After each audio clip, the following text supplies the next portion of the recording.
দুজন সদস্য বিএনপি সরকারে ছিল। বিএনপি যদি অতই খারাপ হয় তাহলে ওই দুই ব্যক্তি কেন পদত্যাগ করে চলে আসেনি?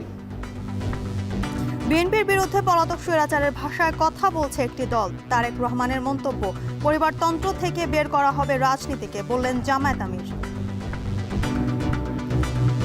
আমাদের সম্পদ লুণ্ঠন করা হয়েছে, ঘরদুয়ার ভেঙে দেওয়া হয়েছে, চাকরি থেকে তাড়িয়ে দেওয়া হয়েছে। তাই বলে কারো সম্পদের উপর আমরা হাত দিব না, আমরা কোনো চাঁদাবাজি করব না।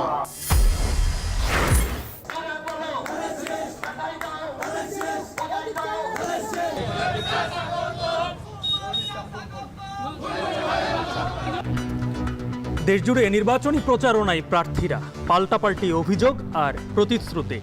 পাটোয়ারির প্রচারণায় মির্জা আব্বাসের সমর্থকদের বাধার অভিযোগ।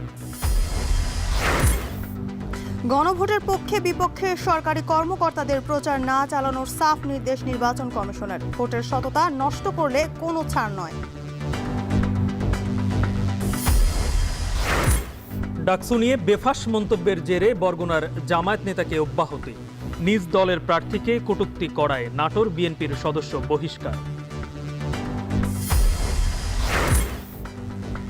বারবার আশ্বাস দিয়েও ভোটের আগে বাস্তবায়ন হচ্ছে না নবম পে স্কেল। পরবর্তী সরকারের উপরে সিদ্ধান্ত ছাড়ল অন্তর্বর্তী সরকার।